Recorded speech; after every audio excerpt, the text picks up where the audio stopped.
Hello everyone and welcome back to Tips and Strategies to Study Abroad.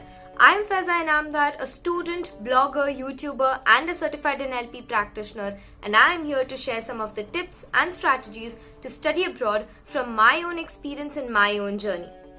In the previous video, that is our first video, we discussed how to choose the countries and universities that would be great for you and how to make the raw list. If you have missed that video, make sure you go back and see it and make sure that you put all your questions and your queries in the comment section with hashtag #myquestion. That being said, let's begin with today's video.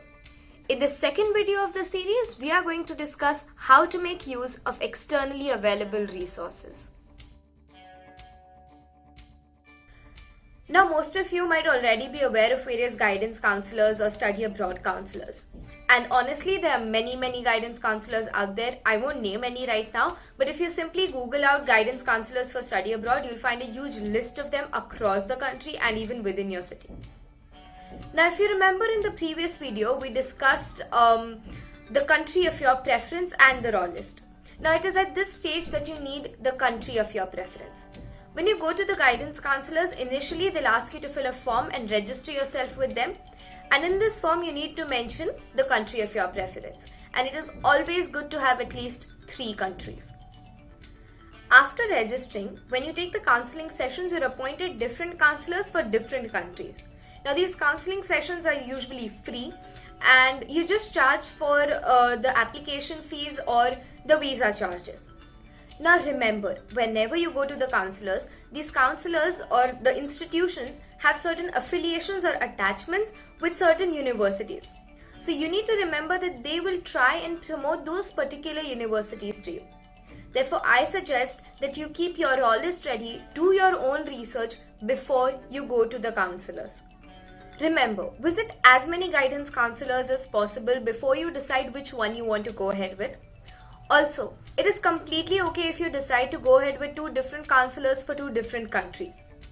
The benefit of taking a guidance counselor is that they help you with the deadlines, with your statement of purpose or personal statement, with your letter of recommendation, and also with creating the final list of universities. So they give you a list of universities from their side based upon your subject choices. And now how to make the final list of universities from your own raw list and the counselor's list? We'll come to that in the later video. Coming to the second external resource, college fairs. Now, when you register yourself with various guidance counselors, they notify you about various college fairs organized by them, and you can also find certain college fairs online. So in the college fairs, you get a chance to meet the representatives of different universities. You can look at their brochures, take a look at the courses they have to offer. You can talk to them about the fee structure, the accommodation, and the overall application process in general. But remember, the college fair is not all the information. It is just a superficial form of all the information put down in a few pieces of paper. So it is always great if you ask them for a brochure that you can take home and study later. But yes, these college fairs are a great source of information, at least for you to know what options you have in a bit detail and to get a bit of first-hand information. The third and the best external resource from where you can get first-hand original information is contacting the universities directly. These universities have a well-established, well-developed communication network and they're really very cooperative. So through the websites, you can find the contact information. There's a contact number and mail ID. It is more convenient to talk via mail. You can talk to alumni, the administration of the university, as well as the student recruitment officers, and for sure, you will get a reply. Usually, these student recruitment officers visit different countries at least once a year. So they come to India once a year. You can find out their schedule on the websites or contact them via mail. I personally had the chance of meeting the student recruitment officer for Cambridge University, and honestly, that 1-hour session was amazingly insightful. I'd also talked to the representative for King's College London and the officer for London School of Economics. And these people are truly generous in sharing information. Also, lucky for us, now the universities have started organizing online open days on Zoom which are free of cost and you can easily register for them through the websites. In these online open days, they give you all the information about the application process from start to end, about the courses they have to offer, about the eligibility criteria, the document requirements, the statement of purpose or personal statement, the letter of recommendation, everything. Most importantly, they tell you what they are looking for in a candidate, and you can judge if that particular university is what you are looking for.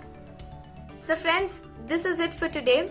Remember, all of this process goes very smoothly. All you need to do is just take 45 minutes to 1 hour every day and do a bit of research and understand the universities and the application process. So, take this 1 week and meet different guidance counselors online or offline, talk to alumni, explore the external resources, attend any open days if possible, and gather as much information as possible. Meanwhile, stay tuned for my next video where we will discuss how to explore the university websites. Until then, stay tuned to tips and strategies for study abroad, and make sure you subscribe to my YouTube channel, hit that bell icon, like the video and share it with all your friends. If you have any doubts or queries, make sure you put them in the comments section with #myquestion. And you can also follow me on Instagram and Facebook so that you don't miss any weekly updates.